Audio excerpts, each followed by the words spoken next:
Dude, that first scene when they show him and Him just walking around every episode with his shirt halfway open, sunglasses on.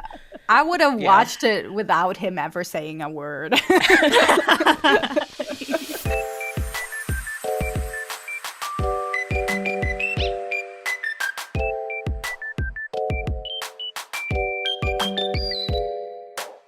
Hi, guys. Welcome to LoveCast, the BL podcast. I am your host, Alexa, and with me, as always, are my fellow hosts, Pixie and Kayla. Hey. We have made it to our final LoveCast podcast episode of 2025. Yay. It's nearly the end of the year. We have just a few weeks left before 2026, so it is time for us to talk about our favorite BL shows of this year. So we always have a very loose, I would say, criteria that we try to follow at the very least. So we try to say, as long as the show ended in 2025, we'll count it for your 2025 list. Yeah, I've cheated a couple We've of bent times. those rules. So. And when I say we, I mean Pixie has bent those rules in varying degrees throughout the year. But I think this year, all of our shows at least finish in 2025 if they're not finished at the time of recording. So we're going to let them be counted. All right. Well, Yeah. do we just want to get into it? Yeah. Okay. All right. Number 5, starting with number 5, I can start. Does anyone else feel compelled to start? No, you go ahead. Okay. So my number 5 show this year was a show that I think only like 5 other people watched, but the 5 of us that were watching were locked into the show, and that is Knockout. Yeah, so this show flew very much under the radar, but it honestly had everything I love in a show. It was a D-Hub House production. It's a sports BL, which I love. It had found family dynamics, and it just had some really like lightning in a bottle chemistry that I feel like if the show had maybe had a little bit more promotion or had really had something that go viral, like that chemistry would have really locked people in, because I see clips from this show and the main couple's character like going viral to this day. Yeah. But the people haven't actually watched the show. So I think it's just one that like people weren't really following. But I just had such a blast watching this show. I mean, D-Hub House for me always has a really high production value on their projects. I think they always look very pretty. They're always technically very well done. And what I really liked about their shows, what I usually always really like about their shows, is that they always tackle an element of corruption. There's usually a lot of like socioeconomic commentary in D-Hub House productions, and this one was no different. There were elements of debt and corruption in the boxing industry, and how all of these things are kind of tied together. How this one like political mastermind was honestly in a way a little bit similar to Jack and Joker, but this political mastermind was kind of puppeteering everyone and impacting everyone's lives in order to get them all into the end game that he wanted. And so, you know, he was controlling one person's debt, multiple people's debt. He had a hand in the death of Keen's father, who was the main character. He was manipulating all of the stuff in the boxing world that this drama was located in, all to kind of try and work out this final game that he wanted. And I feel like it was such a fascinating like timeline of the story, and the way things were slowly revealed throughout each episode to lead to this person as the big bad was just really well done. And it felt like, despite it being like having a lot of more darker and insidious elements in the story, it also had a lot of romance and levity that kind of tied everything together and made it still enjoyable to watch despite all the darkness going on. But really, I think the big draw of the show was the chemistry between Gunnar and Nice, who played the main characters of Tan and Keen. Like I said, it was really just like this once in a lifetime lightning in a bottle chemistry. Like, I don't think we'll see them work together again, but them on screen together was just so dynamic. They really played into their characters. They really embodied their characters, and you could see how much they loved the characters both on and off screen. I also really enjoyed Guide and Deck, who played Et and Mawin, who were the second couple. They were just very solid second couple all around, and the whole supporting cast was just like it was a lot of fun, found family vibes in the characters, and so it was enjoyable to watch in that regard as well. I particularly loved Nice as Keen and how they kind of flipped some of the expected dynamics of his relationship with Tun, with Keen kind of being this act first, think later, getting himself into shit for his mouth and his temper, while his big boxer boyfriend was just kind of more quiet and reserved, and you often saw Keen jumping in to defend him head first. So it's just a fun switch up of like an expected dynamic. And overall, like the show just kind of had me captivated from beginning to end. It was fun, it was emotional, it was well acted, and in my personal opinion, it was a bit of an underrated gem for 2025. So I put it at number 5. Yeah, I agree. I really liked that one too. I think there was something about it like being more different than other things that we've gotten, and just the uniqueness of it was really compelling, and obviously the chemistry was insane. So and I like, I like storytelling that shows intimacy, like uses intimacy in the storytelling and isn't just like fan servicey. Yeah, 100%. I think one thing that, and I don't think this is the first time I've said this, I think D-Hub House is really good at making varied productions. Like, despite having like some similar themes across all of their shows, like I think they're all very unique in setting and character types and what the story is trying to tell. So I feel like their shows always stick out to me for that reason. Yeah. Knockout was on WeTV, right? Yes. It's kind of unfortunate. Like the shows that I can't access readily on like a TV application, the likelihood of me getting to watch it goes down a lot. Yeah. Like that's one of the shows I think got lost in the noise for me with just like all the other BLs, which is kind of sad because I do want to give it a chance, but I'm like, when am I going to have time to watch it? I'll have to binge it all at once. And with everything else coming out, like it's, you don't have time to do it anymore. You have to watch it when it's coming out or you won't be able to. For real. Yeah. No, it's hard to go back and binge something when there's always new stuff coming out. Yeah. I feel like the only time I binge stuff now is if we're watching it for like a review. Like I don't binge shows on my own anymore. Yeah, like I've been sick all week, so I've been watching a lot. But it's like the only reason I have time to watch is because I'm like bedridden. Yeah.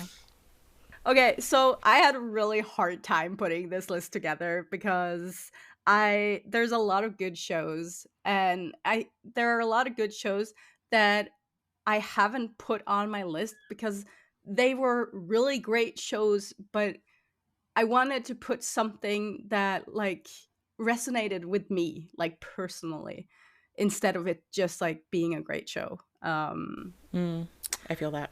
So my 5th is The X Morning. There was something like, I was really excited when we heard Singto and Christ was going back to having shows together again, and I honestly had really high expectations going in, and like they kept my nailed it.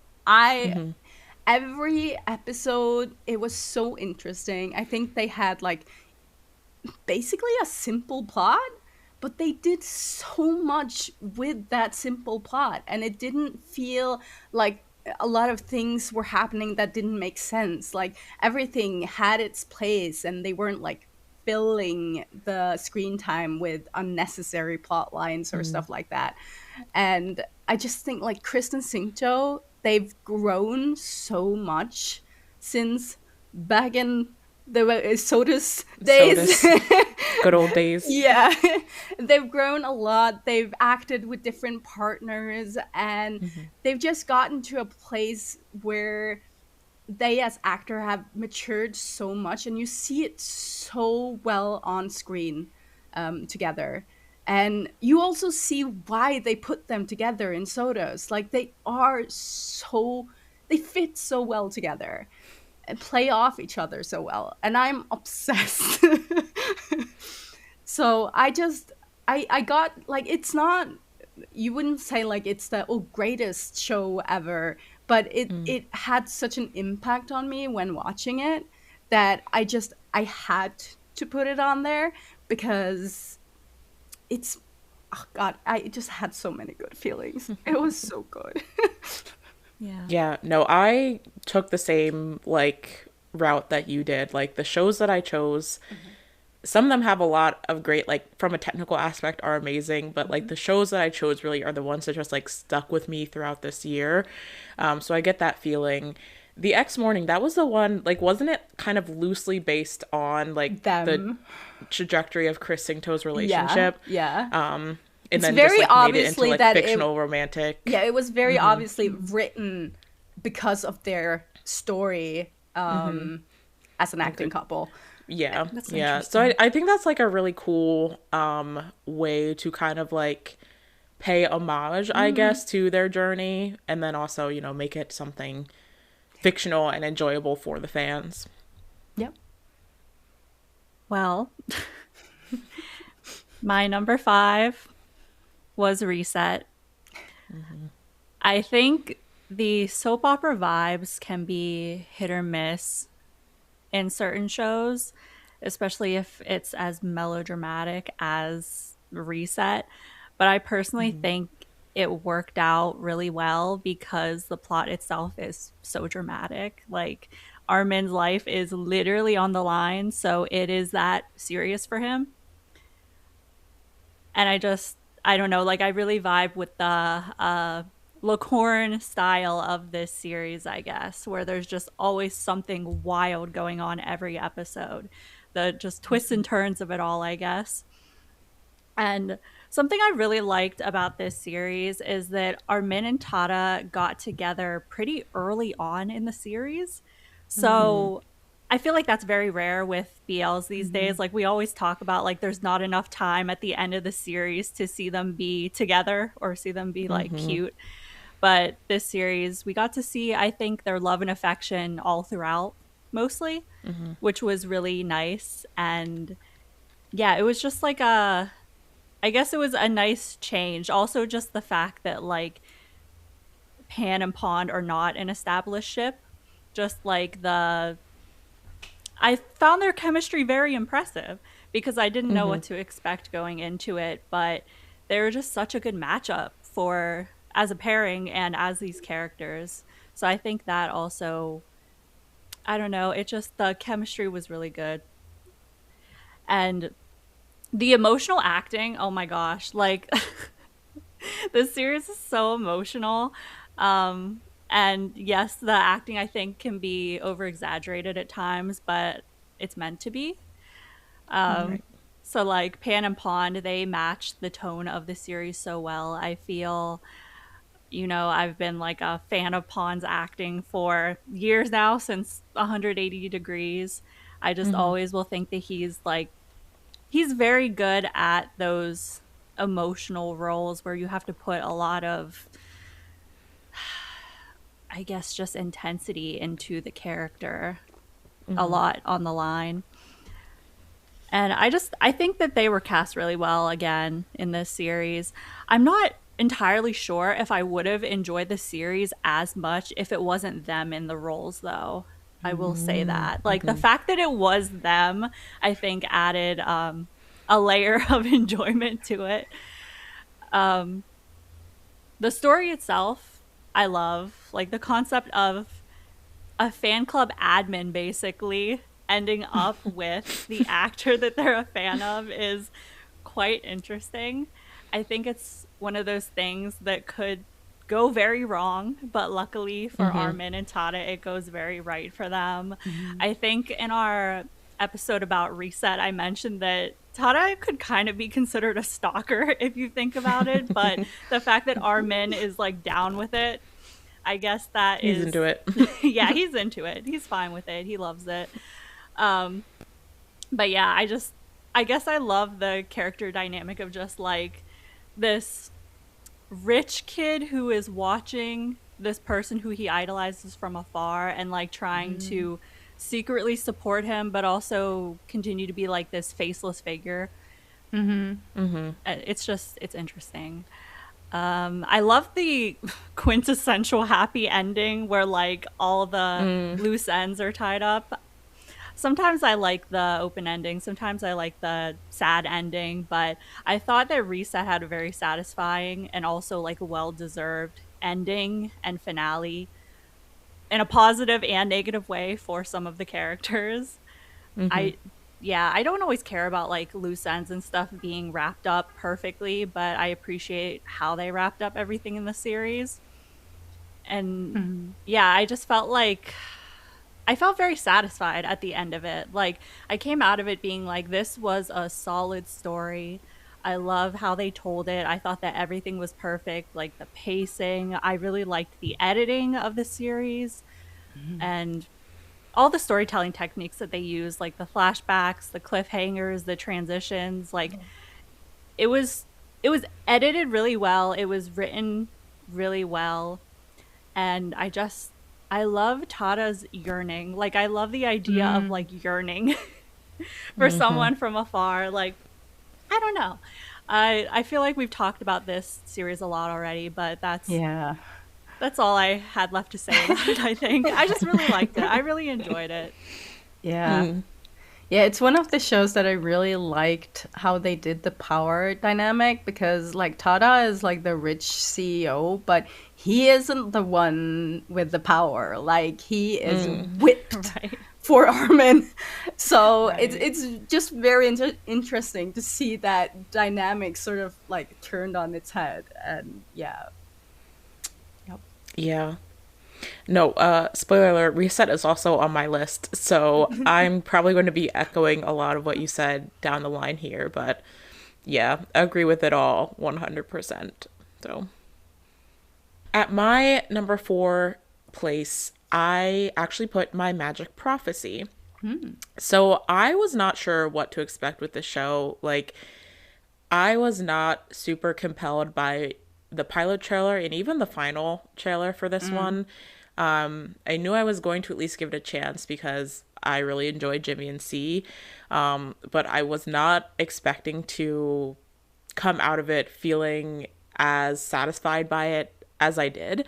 And I was also still feeling a little bit burned by how Last Twilight went. So I was really managing my expectations with this show and just preparing for things to fall off like they often do with GMM shows. But for me, for the GMM shows I watched this year, I think this was some of the most consistent writing I have seen from them in a while. As this year and even into some of the shows I watched last year, I feel like the story really held up, if being somewhat predictable in some aspects. Like some things were obvious, like Karn being the big bad from the beginning.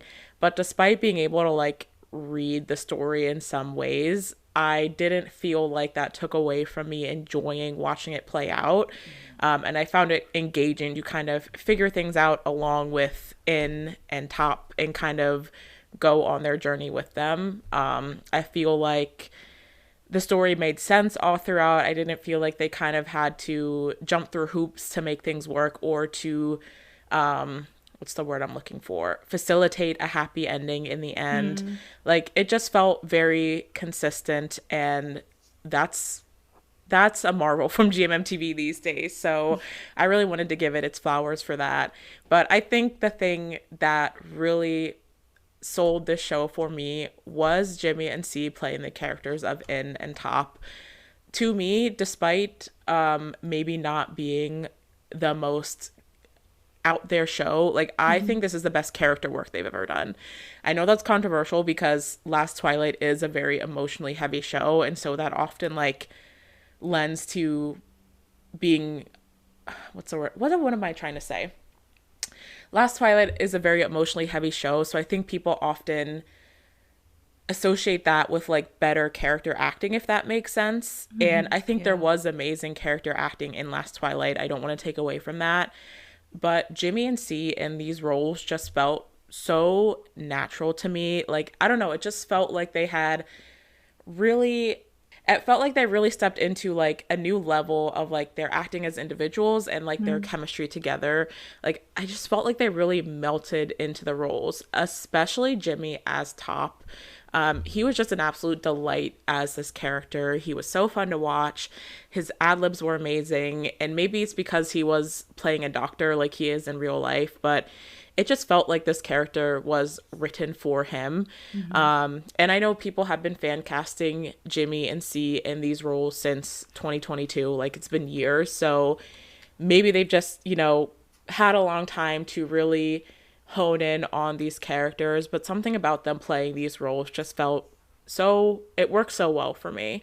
And I think C as well, like kind of capturing In's grief throughout the story and kind of that journey he went on after losing his parents, feeling like it's his fault and being unable to move on from that. And then having someone come into his life who is patient with him and works with him. He just did a really great job of capturing In's journey throughout the show as well. So yeah, I mean, in general, I think their chemistry was peak in the show. And I think that's probably the main reason I'm putting it on the list, because I am a character-driven person, a relationship-driven person when it comes to my shows. And I just like, in terms of the relationship development, this is my favorite thing I've seen from Jimmy and C. And so I really wanted to give it a shout out. And I really love the show from beginning to end. So, yeah. Yeah.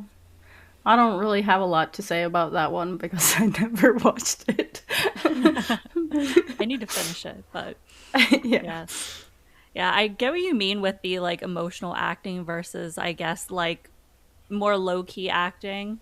It kind of reminds me of how, you know, when you see like movies that are nominated, they're always like very serious emotional movies, but then like things that are Right. maybe like leaning more towards comedy or romance kind of get not as much recognition. That's what it reminds me of. And like, not to say like C cried literally every episode in this show. So like there was a lot of emotion there, but I think because the story itself maybe wasn't as poignant as Last Twilight, I feel like the acting maybe is not getting the flowers that I feel like it should. Like, I don't know, just something about them in these roles just worked really, really well for me.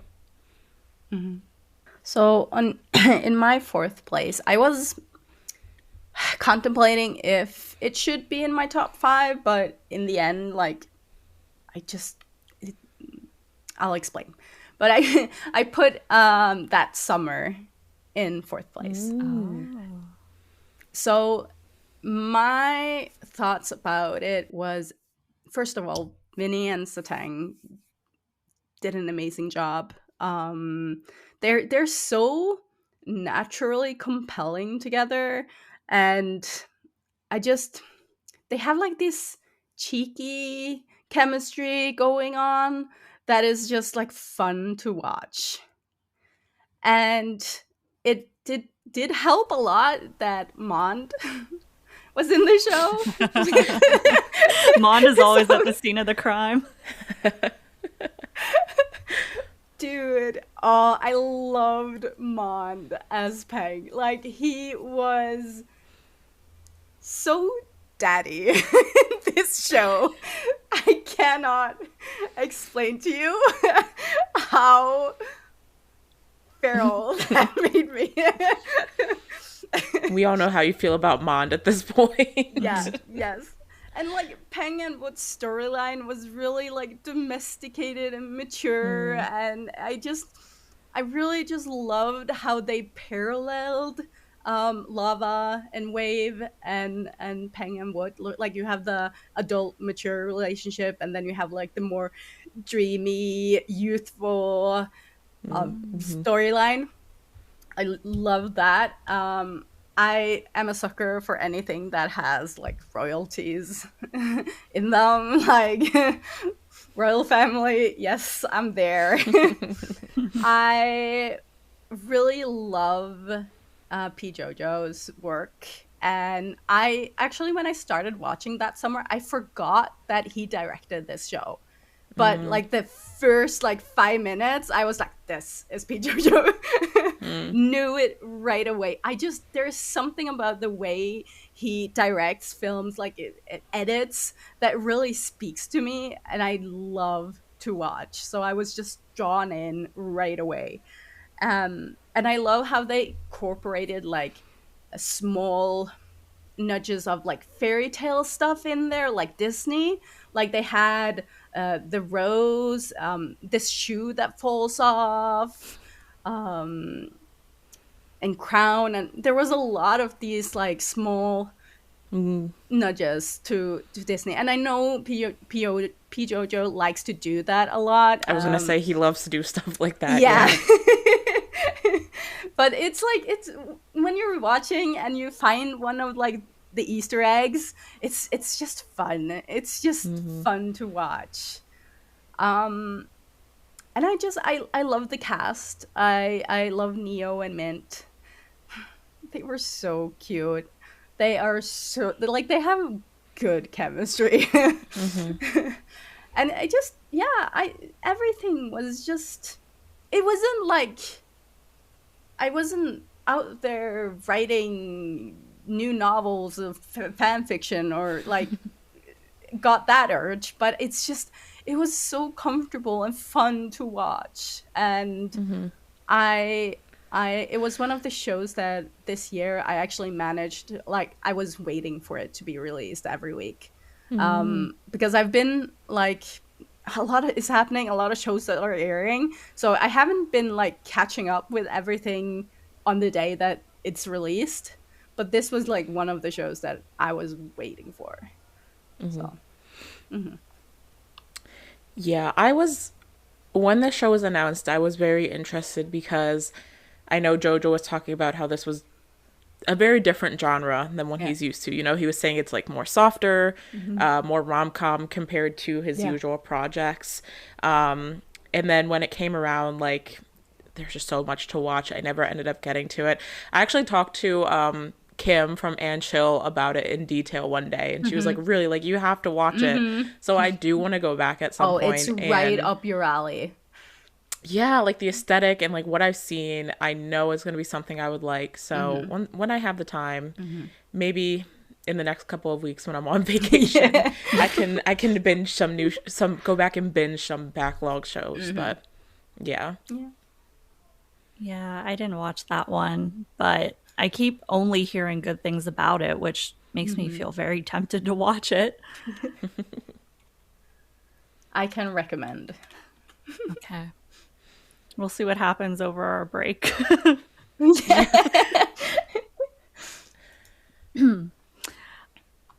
Okay, so my number 4 is season 2 of Pit Babe. I think this is my character-driven show that I love. I have like a moment every day where I'm just sitting here and I'm like, man, I fucking miss Pit Babe. Like, I miss Pit Babe so much. I miss the fun, the tomfoolery. I can't believe it's over after 3 years, and now I just have to live with it in my memory. And it's sad because all the hype has died down for it already. Everyone's moved on, but I'm still here. Still at the restaurant. Yes, exactly. I just love the characters in this series so much. I love examining all their words and actions and coming up with my own interpretations of the characters. I recently made a joke that I think I understand the characters better than the actors themselves, but I think that might actually be true because I've just spent so much time over analyzing everything, all their character arcs, because I find it so interesting. I think the main conflict of season 2 is interesting. Some of the events that lead up to it, before you get to the climax of the story, were a bit nonsensical. Some of the issues were a bit roundabout, but I loved it. I found it so funny, so amusing. They got a lot of laughs out of me. Like season 1, I really enjoyed all the racing scenes, all the action scenes. they have my adrenaline going. And I do think it's interesting that Pit Babe is pretty action based because I feel like it is mostly character driven. At least season 2 was. Um, but I thought the continuity between both seasons was really great. That was something that I was worried about. I was like, are they going to kind of like completely omit or forget about things that happened in the first season? But everything transitioned over so well. I like how much time they let pass. I believe it was it a year, 2 years, I something think like it in the was a story. year. I think it was a year. But I like where they picked back up in the story. I thought it was like the perfect timing, and everything about it felt familiar but elevated in a way and with a slightly different vibe.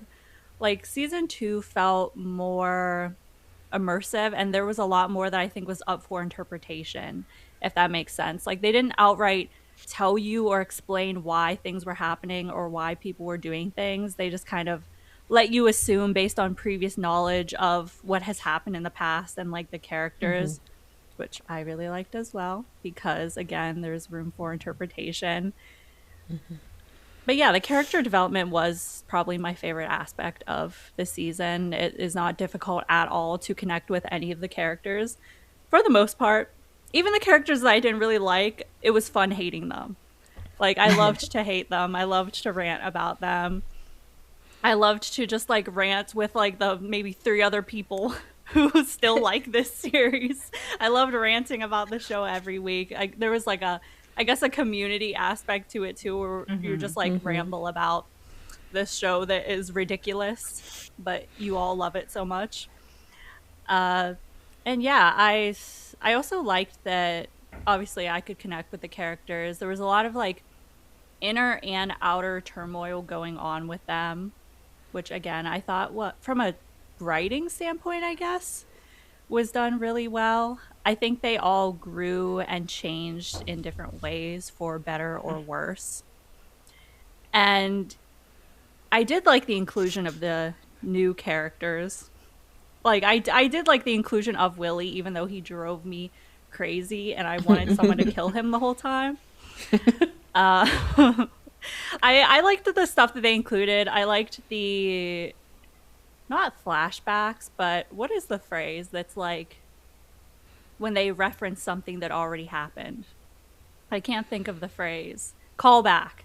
They would call back to things that happened in season 1, and they actually didn't use a lot of flashbacks either, but they would call back to the things in a different way.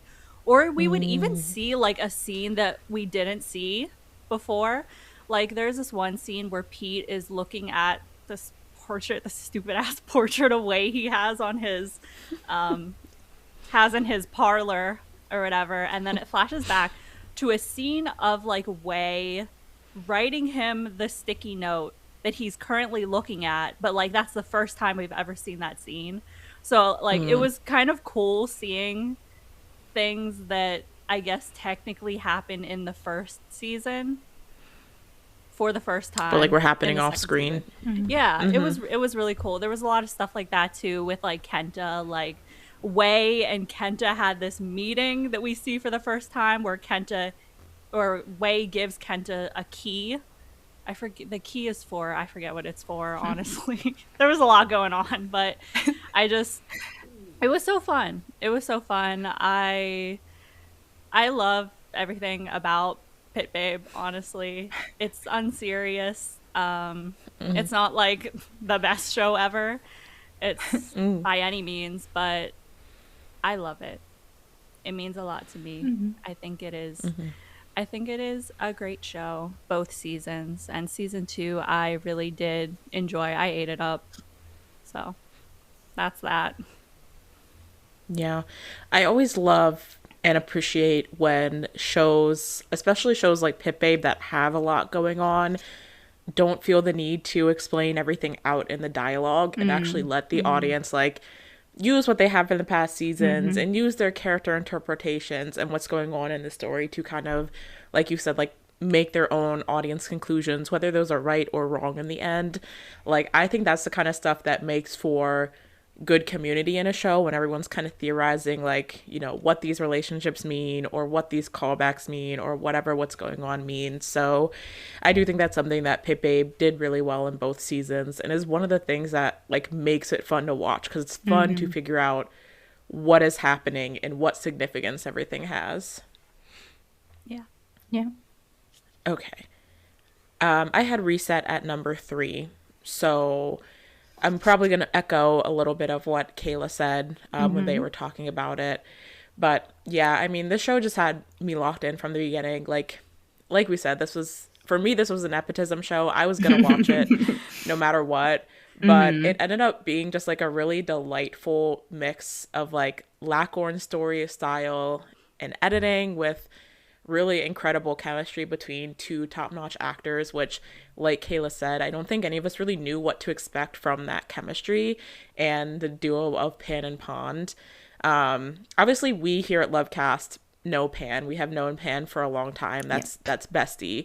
But I think the overall BL fandom's only real connection with him was Oh My Sunshine Night, which was, which was a train wreck. Obviously, he has a lot of like an established Lackorn career, which, you know, international BL fans don't really get to view as much of that. Yeah. So it was awesome to see him step into the role of Tada and kind of take over everyone's heart. And like Kayla said, he really embodied the rich, down bad CEO who was ready to do anything and everything for his beloved. So it was really fun to see him in that role. And Pond was revolutionary as Armin. He really just captured everything Armin went through and his trauma from the previous life and how that carried over into like these intense suspicions of everyone and the reset life and his determination not to suffer the same fate again.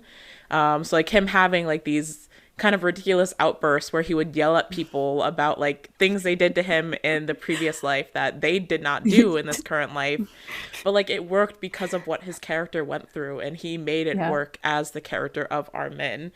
Yeah, it was just a lot of fun to watch. I think they managed to make the reset aspect compelling while still also leaving elements of the story up to the audience to interpret and figure out. Like, they never really explain why Armin got reset, but they do kind of hint at things that kind of leave it up to the audience to decide what those things mean. I also loved Bohm as the over-the-top Lackorn-style villain who was determined to tear down or date his stepbrother. You know, things got a little bit blurry there at the end. He seemed like he would be happy with either or.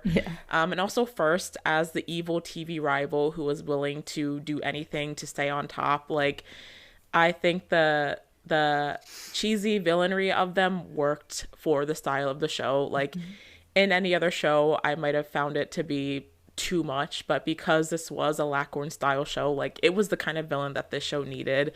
They were the kind of villains that this show needed, and the things they were doing were so over the top, but like Kayla said before, like, it works because of what this show is. And yeah, I just think it was a really unexpectedly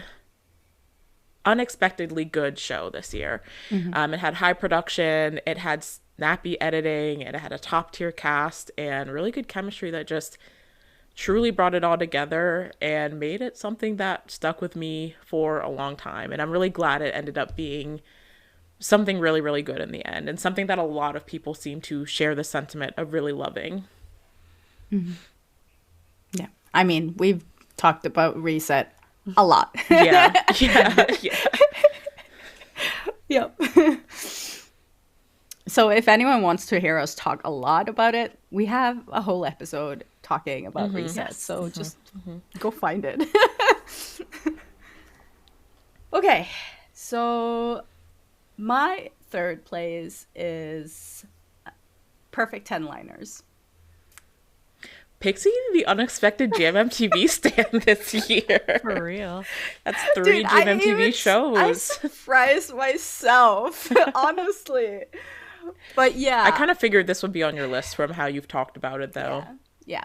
I know a lot of people talk about how they liked one couple's storyline, didn't like another, didn't watch all, or just some. And I'm more on the side of I liked everything. And I know it's not perfect, but it was done in a such like the storytelling was done in such a compelling way that it just had me hooked. Like I came in late. They were through the first arc when I started watching. Um, because I didn't think I would like this, because I didn't like We Are, and I was thinking like this is just the same, so I'm just like not gonna watch it.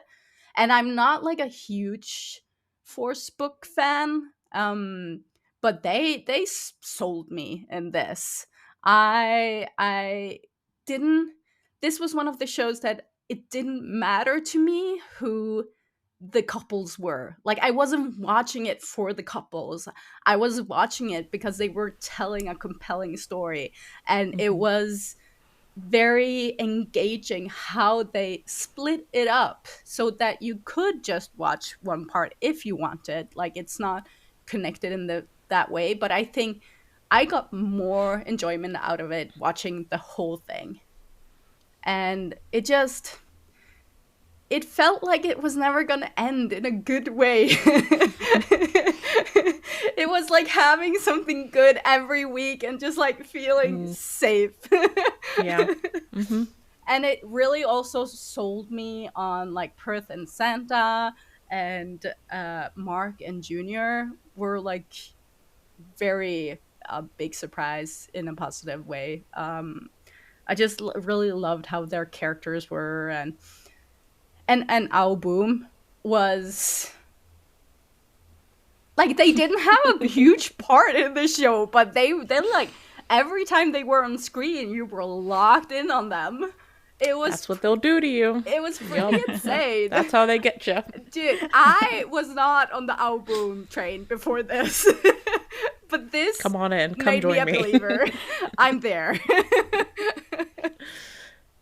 No, I super, super enjoyed it. And I don't like, it's not like I can remember a lot about what happened. I just remember that I really enjoyed it. And it gave me faith back in New as a director. Because he's directed some shows that I personally think maybe not the style he should stick with. But this really gave me like the same feeling I had watching sorry, my sick brain can't remember Until We Meet Again. It gave me the same feel. Like I know it's not the same show, far from it, but it gave me the same like feeling, comfort feeling watching it. Even though it's insane to say I felt comfortable watching Until We Meet Again. I get it though. Yeah. Devastating shows can be comforting too. Yes. Right. In a different way. Yes. So while some of the other shows he's done haven't been like my favorites, this showed me that he can do it. He just needs the right projects. Yeah, he definitely has a niche. Yeah. I'll always advocate for a comfort show. I love having something you come back to every week that just feels, like you said, safe and warms that little spot in your heart that needs it. Yeah, and this was one of the shows that I was rewatching as well. Like there were 24 episodes of this show, and I was rewatching the hell out of it. Fair. So my number 3 show was Shine. We have a review on it if you want to go watch it. This series is extremely topical. I think not just now, but like anytime, honestly. Which is the main reason why it resonated with me. Like I love all the themes in the story. It shows that history repeats itself and that change tends to come with sacrifice. I think those messages were conveyed really well throughout the story in terms of the plot, in terms of the characters and their personal arcs of what they go through. And I do think the characters are all super well written, super complex. I particularly love Trin, Tanwa, and Victor, like that little circle. I love the dynamic between like all 3 of those characters, and I I didn't get to say this before, but I really love how Victor and Tanwa's kind of like rivalry concludes. I like that they kind of like come to an understanding, and we don't see that scene of them Mm-hmm. coming to an understanding of each other until the Till very later. end when Victor's already Mm-hmm. gone. But yeah, I really liked the dynamic between all three of those characters, and I thought it was like so funny anytime they were on screen. Funny, but like heartbreaking in a way if you're looking at it from Victor's point of view. Yeah. I really enjoyed examining like the different moral dilemmas in this series. This series just like full of moral dilemmas. Like you have Kryler and Iran's affair, and just like the fact that they're cheating. They're very much cheating, but Mm-hmm. you kind of like love seeing them together. You're like, oh man, I wish they could be together. I love them together. But like knowing that they're like not, no one is like fully a good person per se, Mm-hmm. which I like. I like the morally gray characters. And there's also like Debbie as a whole, just like all of her actions that she's been Yeah. perpetrating throughout the Orchestrating. orchestrating throughout the years. Um, Another thing I haven't gone to talk about with Shine that I really liked is Tanwa's relationship with his father. Like, Mm-hmm. it's one of those things where we see them butt heads all throughout the show, and you kind of think like the relationship between them might be irreparable. Is that a word? I don't. Is that Irreparable. Yeah. Mm-hmm. irreparable? It's like, is that a word? You're not sure that they will be able to like ever mend things or like see eye to eye. But again, like in the finale, his father basically comes to save him from this downward spiral that he's having and kind of like nurses him back to health. And that was like very touching to me. It was Mm-hmm. very touching. And like how they, I guess finally, it seems like for the first time, sat down and talked about the mom and like what happened to her and how she was also this free spirited artist type. And it was an aspect of the series that I think was very underrated. So I wanted to shout it out because I thought it was very sweet, just like how their relationship ended up in the end. I think out of all the shows on my list, this one probably has my favorite cinematography. It was honestly the Mm-hmm. only show that I was sitting there and saying like, "Oh my gosh, like everything looks so beautiful, just the way that it's shot." And that might have to do with them sticking to like a very specific aesthetic, like it's a historical series technically. So stylistically, it's very strong with the 60s and eventually the 70s, but I think it's genuinely such a beautiful show. Like I just like Mm-hmm. looking at it aesthetically. I can tell that the director put like so much intention into everything, and yeah, just the aesthetic is really nice. Speaking of like the aesthetics, some miscellaneous things I also like were the hair and the makeup and the outfits. Yeah. So good. Oh my Yeah. gosh. So good. Especially like all the women's fashion. There's Moira as a whole. She's a great character. She kind of gives me like den mother energy or like Mm-hmm. house Yes. mother, where she's in the background, but she runs shit and like everyone knows that she does. And she's just like in a lot of ways like a larger than life figure, and she presents herself that way. I really love it how she always has the best outfits, the best hair and makeup. She's such a great character. Of course, Mile and Oppo's chemistry, I feel like we already know. They're good. Sun and Euro though, their chemistry is really good too. And aren't Yeah. they both signed now? Are they both Beyond Cloud now? Or I was it think just one of so. them? I think one of them recently signed to be on Cloud, so I think they both might be there now. So I'm assuming because so many people really like them and Shine that they're going to have another project coming up. I think so, yeah. But I thought their chemistry was really good too. I'm like, who are these two guys and where did they Mm-hmm. come from? Yeah, they're both like really well-known Blackboard actors typically, right? I think So so, I think people yeah. were surprised that they did a Beyond Cloud production, but they brought it. I mean, yeah, they were so good. I guess the only other things I have left to say about this show are that I love all the symbolism and I love all the real life inspiration that they put into it. I know that, like, historically there are some things, I don't remember the specifics, but with the student protests and certain issues that they were protesting in the past, they allude to that in the series. They kind of build on real life events that actually happened during that political time in Thailand, which I really like. I really like this show just because I guess it's my realistic show of the year. Like, it's the one that's so real to life that it almost is like too painful to watch sometimes. And you get so invested in it because I think it mirrors society in a really strong way. So yeah, I always love a show that does that and that I feel like executed it really well and had a lot of intention behind it. So I really liked Shine.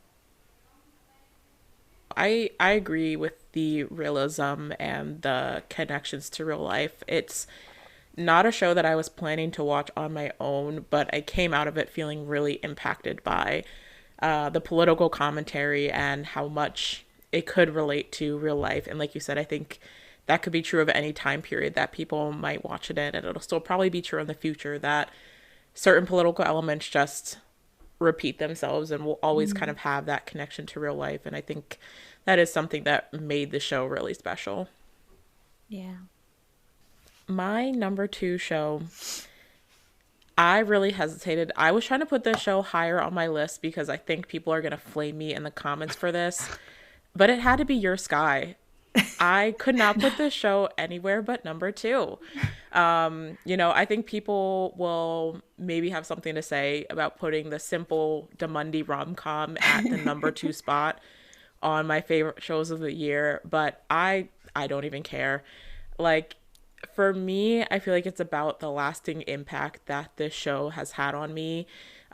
This show finished in February, and I was literally thinking about it earlier today. Like, it's that comforting to me. And it also opened me up to the newer generations of Damundi.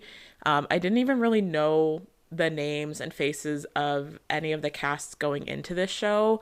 But I came out of it low-key, like a Damundi stan. Like, it really got me to know a lot of the newer actors that have joined in the last couple of years. And I find myself really looking forward to all of their upcoming projects. And I feel like for me, I have to have a comfort show on my list every year.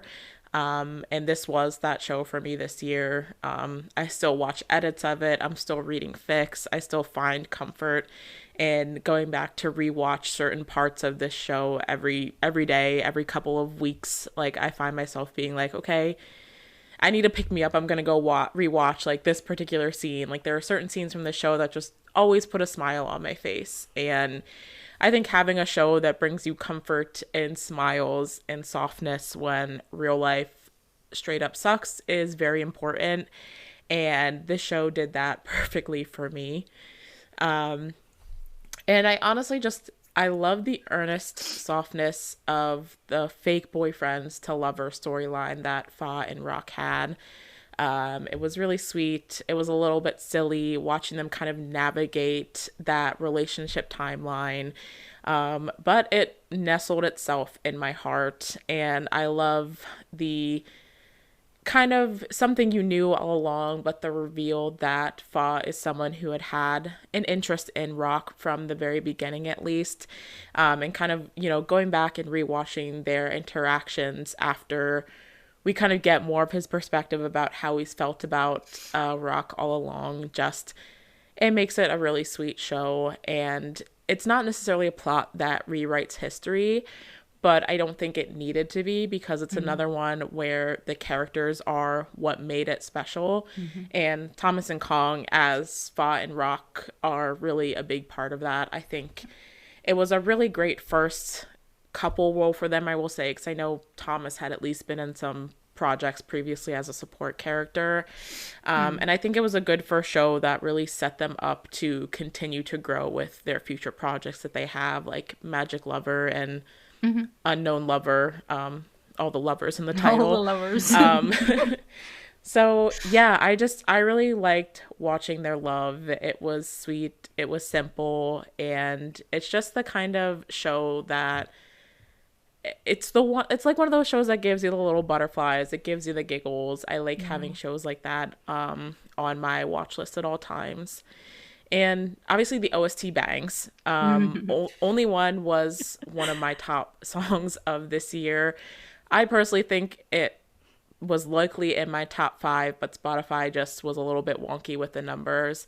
And even the other OSTs, like the one from the Bus Member and Poor's OST and Uu's OST, like when I listen to that soundtrack, I listen to it all the way through because I just love every song on it. And I think it's a really comprehensive OST and it ties into the story and the characters that are being paired with those songs and everything like that.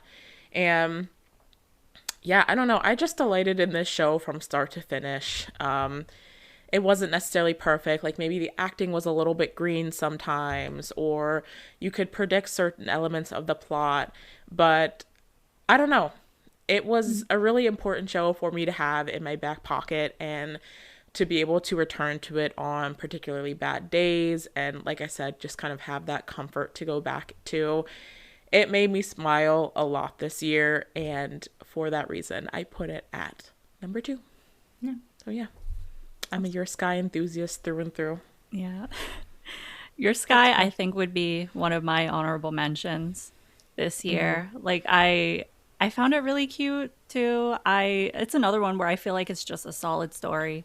Like it's straightforward and solid, but like you said, there's a lot of elements of it that are comforting. So I support it. And I don't think that anyone is going to be mad about Your Sky being so high on your list because I think everyone loves Thomas and Kong. Yeah. How Yeah. could you not? Yeah. I don't think I've heard anyone talk negatively about Your Sky. It's more either people love it or they don't talk about it. But I was one of the people who was struggling a little bit to get through it. I think it was one of the shows that I needed to watch it with someone to get enjoyment out of it.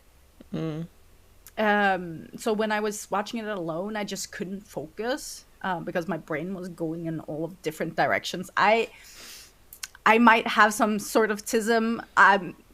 Who knows? Felt that. Felt that. So I really enjoyed it when I watched it, like through a reactor. So the second I watched it through a reactor, I was engaged. I was there, and I thought it was really good. Yeah. Yeah. Yeah. Okay. My second is The Next Prince. Good. I thought I was going to be the only one. Yeah, no. Like, we've talked about this in length. We have a video on this. Like, The Next Prince was one of the projects that I was really, really looking forward to. Like, I was waiting for that. Mainly because, like I said earlier, I really love, like, royalty plots. Back in the day, The Princess Diaries, I was obsessed with those movies. Obsessed. I still rewatch them. I love them.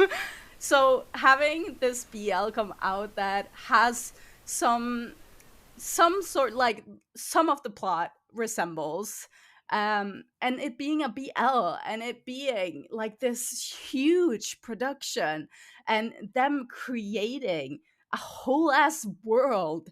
Like, this is not something little. They created a whole ass world for this, and it was Yep. so really, like, thought through, and it just, like, showed really care for the story and all the characters in it, and it was just beautiful. Like, the sets were beautiful, the clothing were beautiful, the actors did such an amazing job, and seeing Jimmy on screen again was like one of my favorite things. I've missed him so much, And him and Om did such a good job portraying a really complicated relationship that didn't, like, I would have preferred it getting more screen time than it did because it's really complicated, but they did well with what they had.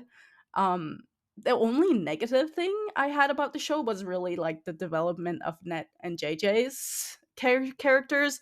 I thought like it was a little bit out of place. I think they tried to do too much with not enough time. So it fell a little to the side. But and I would have liked more of the girls, honestly. Like that was too little. We need more girls, okay? Because they were also very cute. But yeah, I was obsessed watching it. I just loved going through it, and it was one of the shows that you like rewatch to catch more details because the sets were so elaborate. There was so much happening. I will never forget the next Prince. Like it's not one of those shows that are just gonna end up on the back of a shelf. Like I will forever remember this show, and I loved it. As you should. Yeah, I'll get into it later. But speaking on the women, I think weirdly enough, the most realistic part about Emily is that they're extremely sexist. Like, true. Like, why are they so sexist in Emily? That's the most true to life part of that show. No one has mom. No one has an aunt. No one has a sister. Yeah, and like the only mom we see like gets killed before they're all dead. Like the timeline, like they're all dead. They're all dead. Yeah. I guess we have Jay's sister, but that's like it. She's also sickly. Yeah, she might die too. So maybe I think women's healthcare is an issue in Emily that needs to be addressed, maybe. The very manifestation of the patriarchy in a show. Yeah. That's not funny, but it's funny in the context of Emily. Laughing through the pain.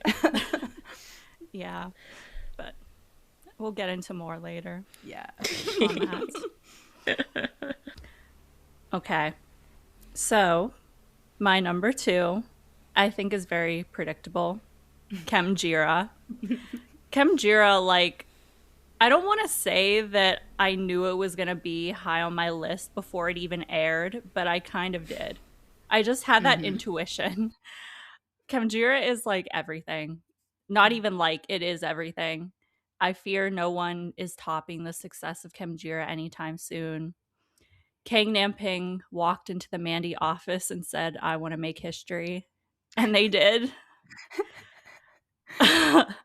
And I feel so validated because I always knew that they were powerful and they were going to kill it.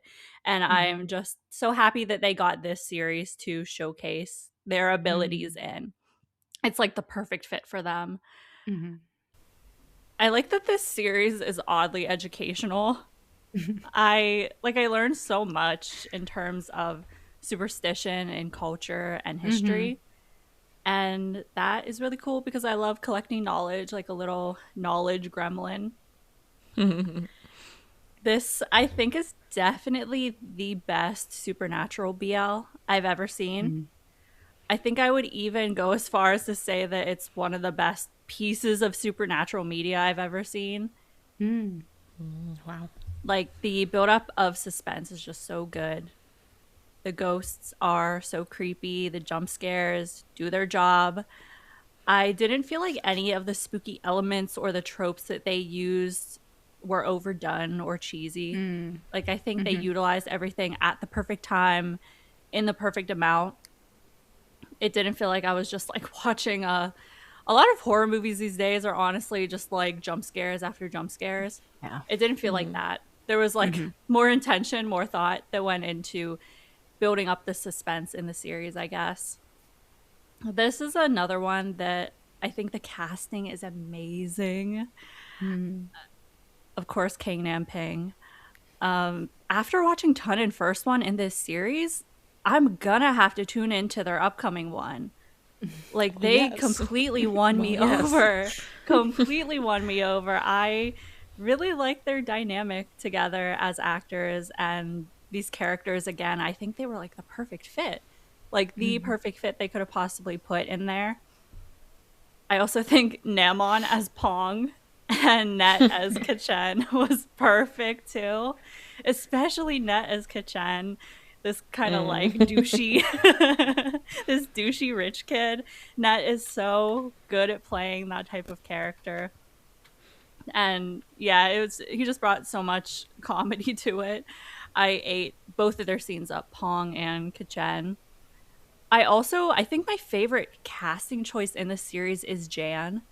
Jan is kind of killing it this year. Like, I've always liked her, but she is really that girl. I even loved her in Zombievor, but she's just so pretty and talented. I loved seeing her in this series.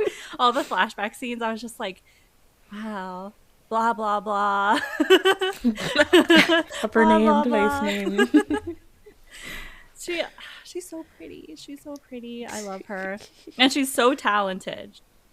Like, seriously, she was so great in this series. I feel like we're not hyping her up enough.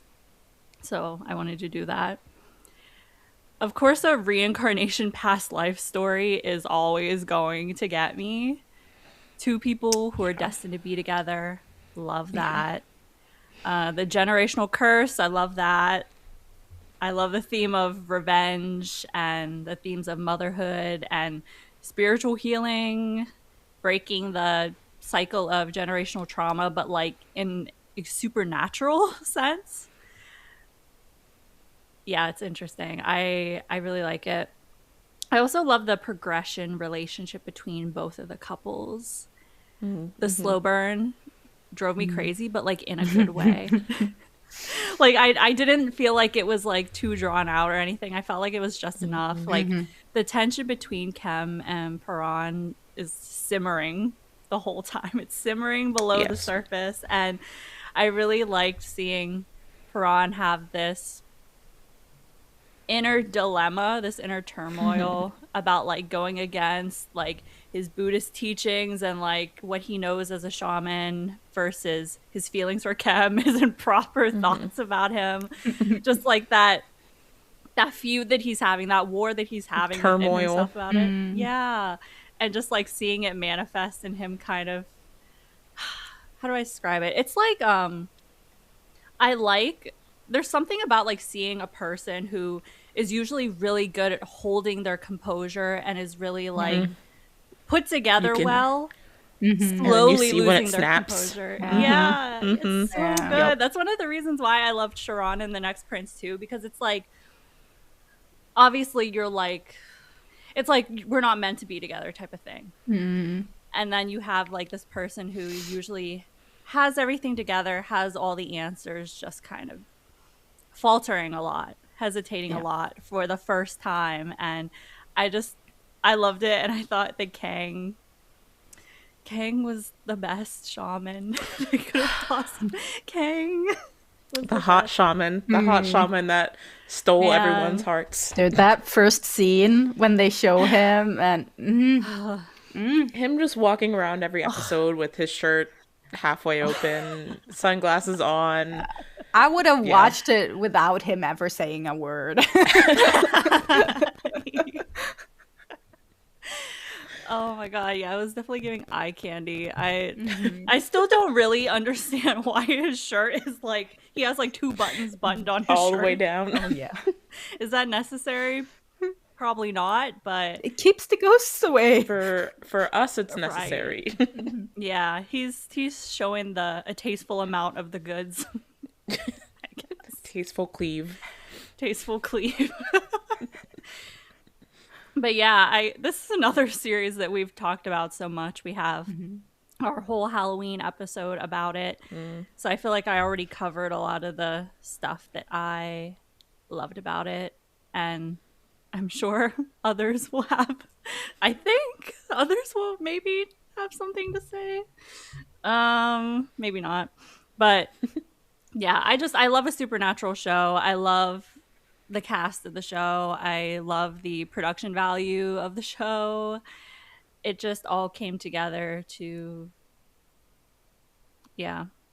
I don't even know where I was going with that. I just love Kemjira, and I think it's like blatantly obvious why anyone would love Kemjira. Like it didn't dominate this year. It didn't break all the records this year for no reason. So I think a lot of people resonated with just like the attention to detail that was put into it, the heart that was put into it. Kemjira it's the best. Well, I definitely have something to say because I put Kemjira as my number one show for this year. I was like, please.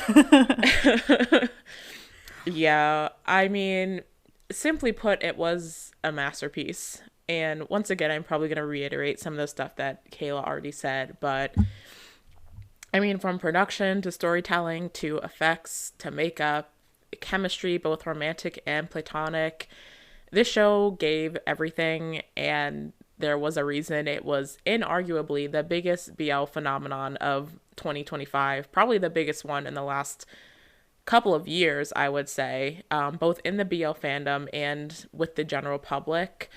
I think Kang, Numping, Tun, and First One were stellar in their respective roles. Each of them embodied their character so wholeheartedly. Like, I would be surprised when I would go and like watch the cast reactions and just see how different their actual personalities were. And I mean, especially like First One has gone viral so many times this year for, honestly, he's a little bit similar to Jet in some ways, but I don't know, it's just really cool to see how well they embodied their characters, and they really just felt like they were their characters. Like, I watched that show and I believe that every single one of them was the character that they were casted to play. I really like that the show took time to develop every relationship. Normally, like, I don't like to watch anything that's longer than an hour in one sitting, but with this show, I was upset if the show episodes were less than an hour and 20 minutes. Like, those 2-hour episodes, I was eating them up because I just felt like there was so much that was being developed in every episode, not only between Pim and Kem and Jarn and Jet, but also the friendship trio, like explaining why Charn so easily melded into Kem and Jet's existing dynamic, Pim and Grandma C, and explaining how she was basically his only parental figure after losing his mom, his dad running away, and then his grandfather dying. The villagers in Puran and the love and respect they had for him beyond just that of a village shaman. Rampung and her relationship to her child and how that was explained. Like, every relationship was so intentional. Even the characters whose stories were there for just an episode or two, like that couple in the early episodes or the struggling mother, they all got the depth that they needed and were able to contribute what they were meant to contribute to the story. And then I have to shout out, Kayla shouted out Jan. I have to shout out, one of the other women in the series, Green as Rampung.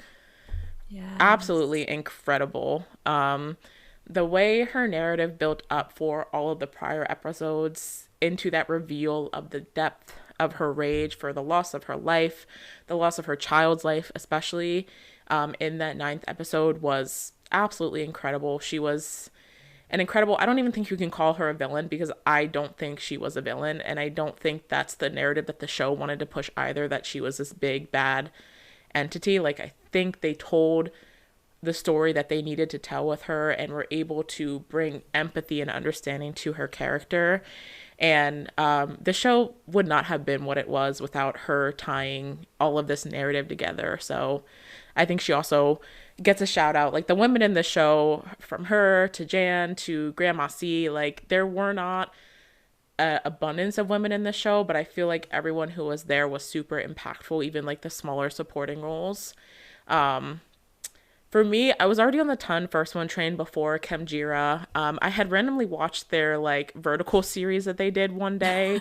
And then after that, I watched like all 100 something episodes of it in one night. And then I started diving into their vlog and socials content. But yeah, they really stole my heart in this show. And I wouldn't say had second lead syndrome, because I loved both of the couples so much. But those two just really hit for me. And I'm really excited to see a lot more of them, as well as a lot more of Kang and Namping. Um, what else did I wrote so many notes about this show. Um, I love getting to learn more about Thai culture and spirituality through the show. Like Kayla said, we talked a lot about that in our Halloween episode with Gam, particularly how it showed a side of Thailand that BL usually does not highlight. And I think that's one of the things, like Gam said, that really made the show stand out to audiences outside of the BL fandom. It was really cool to have a show that takes place almost exclusively in this really small village. We've seen a handful of other shows do that, like Tale of Thousand Stars. And I think it just lends to a very different pace for a show and really gives it more unique setting compared to university BLs that take place in like the same college settings every time. The music was incredible, not only the OSTs from the cast, but also the traditional music they included as well. I think it all added to the atmosphere of the show and the story that they were trying to tell. Honestly, like it was just such a unique show, arguably something not really seen before in BL, and definitely not to this level. And I think it easily set a precedent that so many other shows and companies are going to be trying to capture for years to come. Like I cannot think of anything bad to say about this show. Like it was so inevitable. I think I knew, like Kayla said, they think they knew like before the show even aired. I knew within the first couple of episodes that like this was going to be the show for me, unless something massively fucked up, which thank God it did not. Like deserving of every single star, every single flower, every single piece of hype it's gotten, in my opinion. So yeah. Yeah. Yeah. That's my spiel about Kimjira.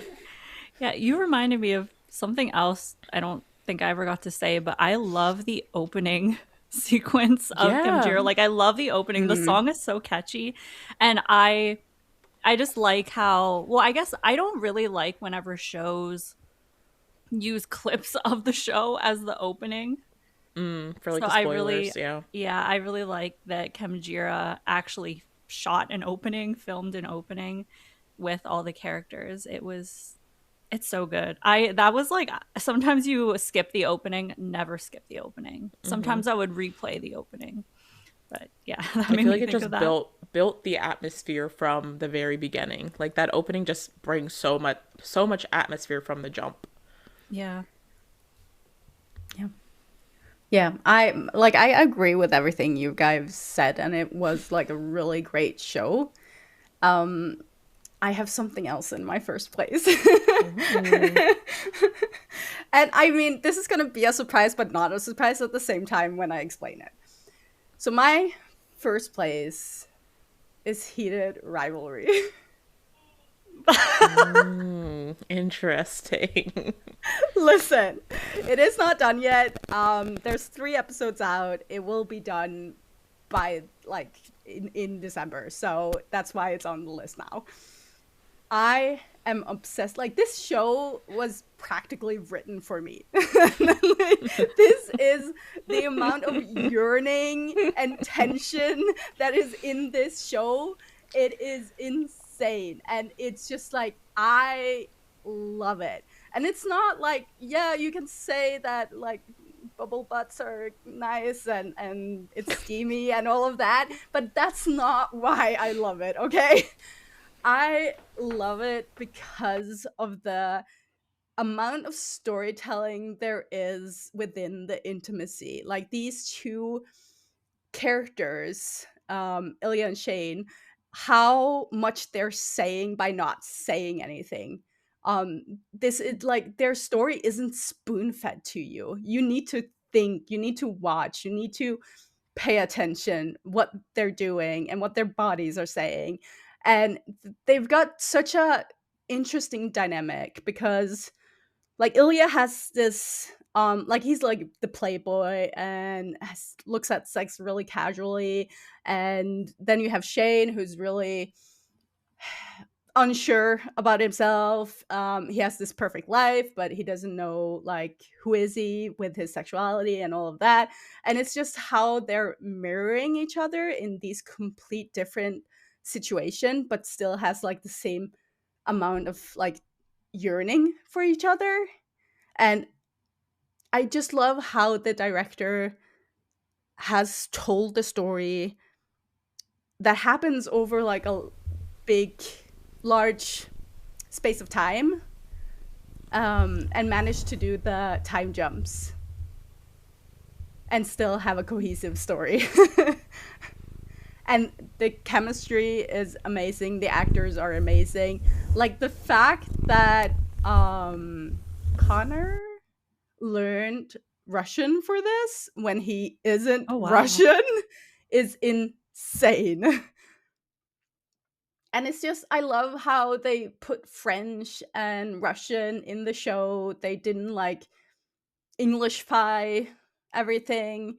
And I've been listening to like the director doing interviews and how he like talks about finding books, BL books in the pandemic, and how he started to understand the audience, like why women were so drawn to these stories. And he like fell in love with the fact that women are part of this, or creating these stories. He understands it, and it's just so refreshing. And it really like shows how he went in wanting to do this project. Like he found the book, read it in the pandemic, and went to the author to get this story made. And it really shows in the storytelling. And I'm just obsessed. I rewatch episodes daily.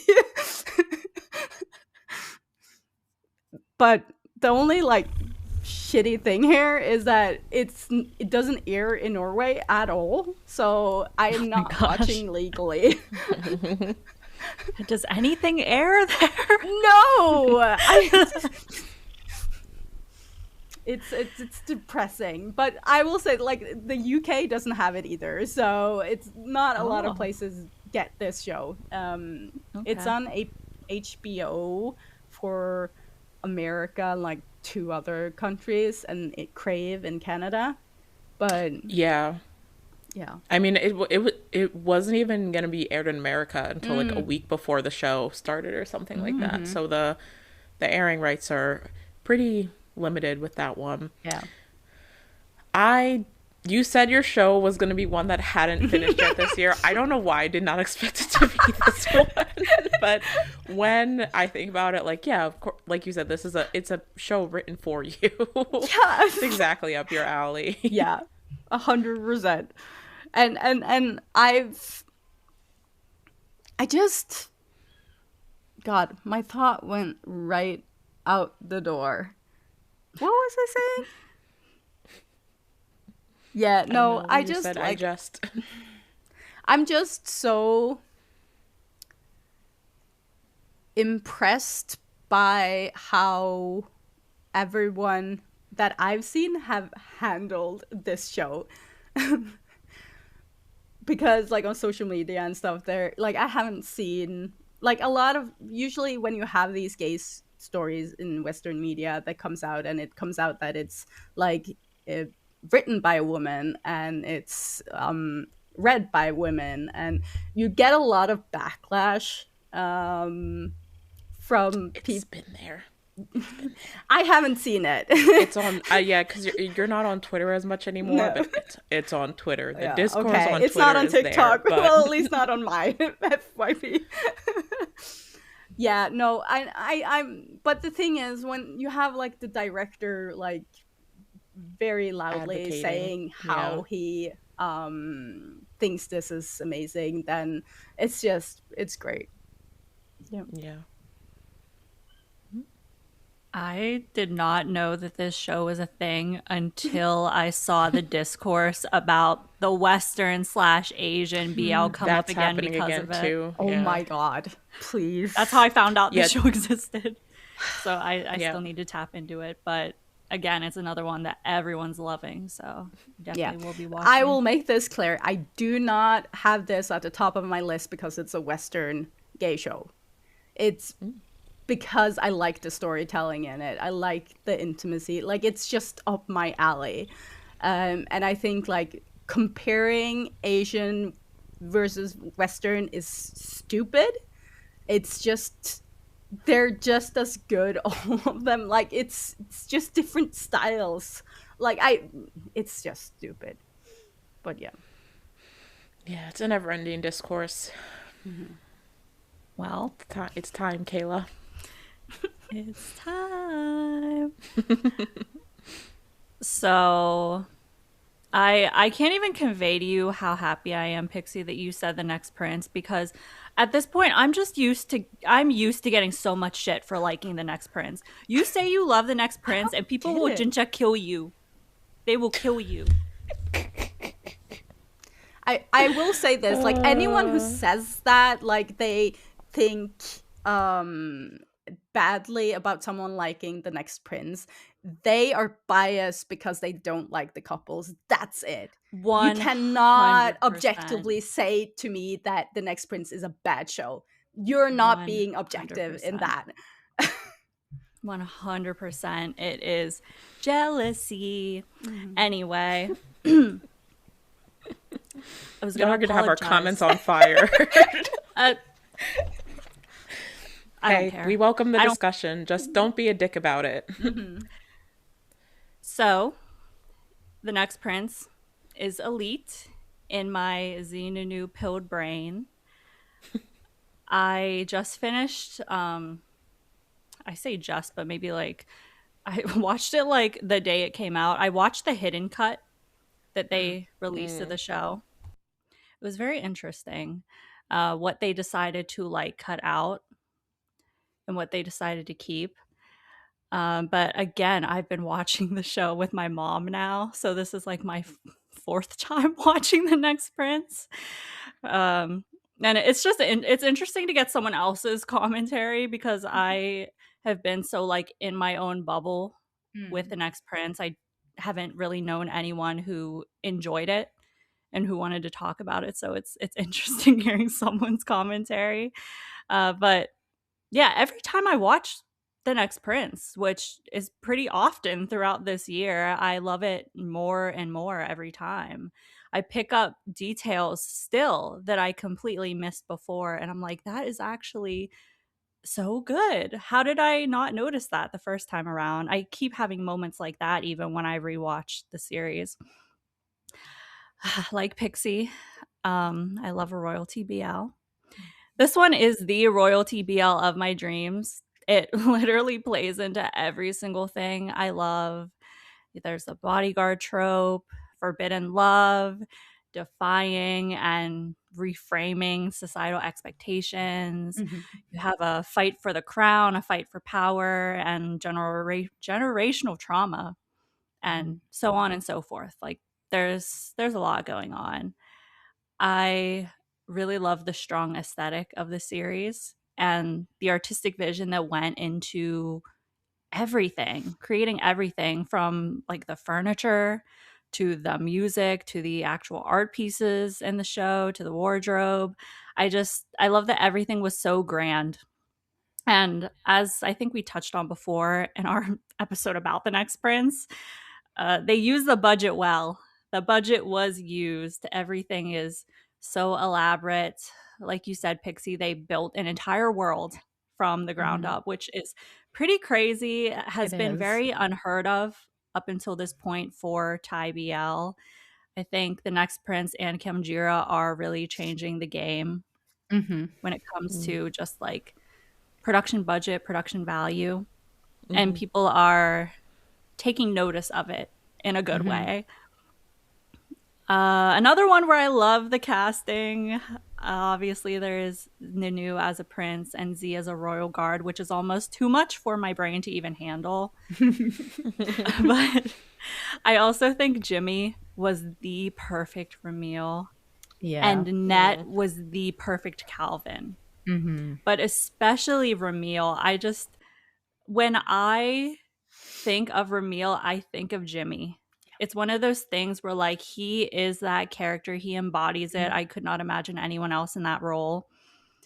And yeah, I also love that Net was playing like a shy character through Prince Calvin. I wasn't sure how that was gonna go, but I thought that he was really good as Prince Calvin. Like, I also think of him as Prince Calvin, this kind of like low key, doesn't really speak up for anything, but is like intrigued by this world outside of what he knows. That kind of character. I loved it. I thought both of their performances were really good. I also think all the veteran actors in the series were so good. The way they were integrated with the younger actors, everyone, there was just like a, what's the word? Not like a synchronicity, but there was just like a, they just all worked together well. They meshed together really well. Obviously, Ramil and Paytai's storyline was very engaging. I appreciate how whenever we first realized what type of storyline they were going to have, went on Twitter and was like openly discussing it with fans and like discussing what it was like filming those scenes and what they were trying to convey with the characters and this BDSM dynamic between them. It made me feel like they really put a lot of thought into the depiction. And even though they didn't spend a super long time on it or didn't go super in depth with it, I feel like they didn't really have to, because it was pretty obvious that they were trying to draw this parallel between Ramil and his father. And just like, yeah, it was one of those things where they didn't have to say, they didn't have to explain what they were doing. You just kind of know, you pick up on it. What else can I even say that I haven't said already about this series? It's just so my thing through and through. I love it so much. Love Zia Nanu.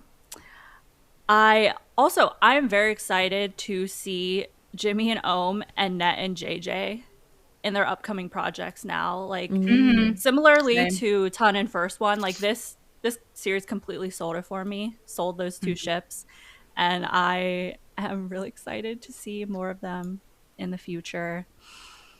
Is there anything else that I don't have written down? I don't know. I love everything about this series. I will continue to live in the next Prince brain rot for the unforeseeable future. And as you should. I would like to urge all of the TikTok editors to keep making the next Prince edits. So I don't have to watch the same ones over and over again with my ADHD brain. But yeah, there's nothing left for me to say. Everyone knows that I love this series, and it's another one that I was probably going to love regardless of how it turned out. But I do feel vindicated in the fact that it turned out so well, in my opinion. I know others might not think that, but I think it was great. Not perfect, but it was amazing to me. Yeah. And it's the show that comforts me. It's the show that I think about all the time. So that's that. At the end of the day, these are our personal lists. Yes. So if people have issue with it, what can you do? Tough luck. You love what you love. Yeah. And just because something did not work for someone else does not invalidate the fact that it worked for you. So yeah, I think like we should celebrate the shows that we love instead of dragging down the ones that we don't. So focus on what you like and not what you didn't like, because it's not productive. Agreed. Yep. Okay. We've been going for a while now, but we always do speed run through some honorable mentions. I have a couple. Me too. All right. I think we usually just do our honorable mentions all in one go. Yeah, just go for it. Okay. Gel Boys, I thought one of you guys might have this on your list, so I didn't put it on mine. I feel like I could have interchanged it with one or two other shows. Like, there are a couple of shows on my list that all kind of sat in the same place for me, but because we did do a whole episode on Gel Boys, I wanted to highlight some other shows. But Gel Boys is definitely up there for me. Yep. When It Rains, It Pours. I did not watch a lot of media outside of Thailand this year. It just did not call to me largely. Yeah. But of the shows I did watch from Japan and Taiwan and South Korea, this one was the one that stuck with me the most and that I enjoyed the most. Tempo, also could have almost put this one on my list. I love the show. We did a review on it. I shared my thoughts a lot about it there. Boys in Love, same thoughts. It was a great comfort show for me, and I really enjoy GMMTV's youth romances, and I think that was another really good one that they've done. And then my fifth one I have is kind of unprecedented because it is actually a GL, but I want to shout out Clarabelle. I probably would have put this on my list if it had actually been finished. Like I would have put a GL on there, but it technically, as of recording this, has not finished yet, but It's so good. Incredible cinematography, incredible acting, really interesting and different storyline. Like if you're not watching Clarabelle, you should be. Yeah. There's a lot of discourse about it going on online right now too, but I love this show down and the complicated character relationships it is. Getting into life in prison and how that impacts how you navigate your relationships romantically and how it alters your perception of reality. It's just so good. I think everyone should watch it. So I wanted to give Clarabelle some love too. Yeah. Those are my honorable mentions. Yes. So mine are Kimjera, for all the reasons you guys said. Reset, also for all the reasons. And I also have Gel Boys on because I thought like it was just like, it was so nice to see something different, and it was done so well. And it's a long time since I've been so engaged with like a teenage storyline that way. Yeah. Secret relationships. The dark drama, psychological, like it just drew me in. I loved it. Like I love a psychopath. I love it. I love it when they snap. I just like when he does like the knife and that perfect. And Boys in Love, which was one that I really didn't expect that I would like that much, because usually I'm not there for the fluff in like, I think it's generally a little bit boring, but Boys in Love was so refreshing, and it's just, it was cute, and the actors were great, and I'm just like, they are my babies from now on. So yeah, that was my, I didn't forget, that was my list. Okay. Honorable mentions. I think I have to second Clarabelle. Clarabelle is just amazing. I think it's, I mean, so far, it's my favorite GL that I've seen from Thailand. Agreed. I also did want to shout out a show that I think it just finished, but I still need to finish it, but I still want to shout it out. Me and Who. Yeah. Me and Who is so funny. It is a lot of fun. Hilarious. I think the comedy in that show is like right up my alley, and the way that Big and Park perform that comedy is, their timing is really good.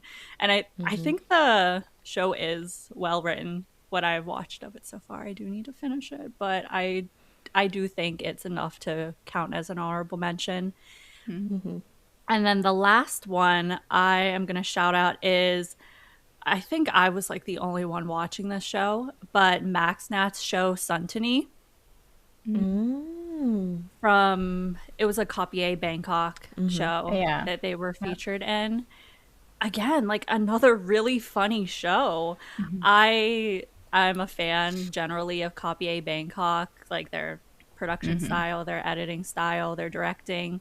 So yeah, I loved all of that. And again, it's another instance where I think Max and Nat's comedic timing was so funny. And there were a lot of, I guess, editing choices they made in the show that cracked me up. Like they would always put this text on screen that was like, what the fuck? And they would put it with like, dun, dun, dun. Anytime something would happen, it was so funny. It like hit every time. The plot is very unserious, and it I will admit it drags on for a little too long, which is why I wouldn't put it as one of my favorites. Like I guess the conflict, it drags on a bit too long, but I do think the premise of it is funny. Basically like them switching bodies because of this magical soap, and then like the only way they can switch back is by having sex. But like they always end up switching back again, so like it's a little nonsensical, like it doesn't make sense. But Max and Nat were really funny in that show, so I want to shout it out. Well, that's going to be all for our top BLs of 2025, as well as our honorable mentions. Definitely share your lists down with us in the comments. Let us know what your top 5 shows are. You can do top 10 if you want to know. Some people have a tough time narrowing it down. Yeah. It can be hard to do, but we want to see all your guys' lists, so leave them down in the comments and let us know what shows you think might be, you know, on your radar. There's a lot of fun stuff airing right now, so let us know what you're enjoying at the moment. And this is our final podcast episode of the season, of the year. Wow. Who knows if we'll have like a stray interview here or there before 2025 ends. You literally never know.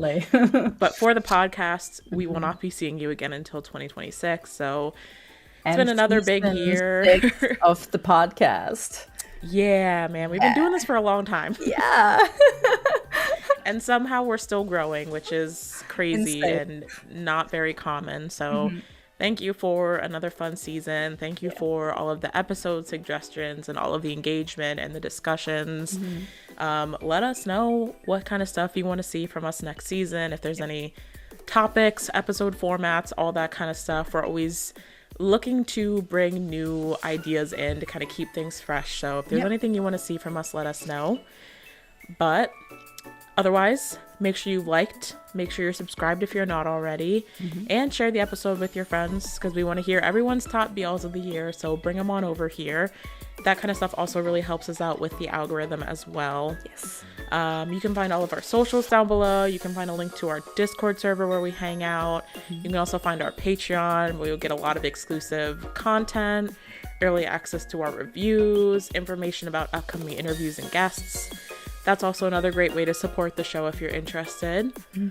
But otherwise, that is going to be all for this episode and all for season 5 of LoveCast, the podcast at least. And we will see you guys again in the new year. Bye-bye. Bye.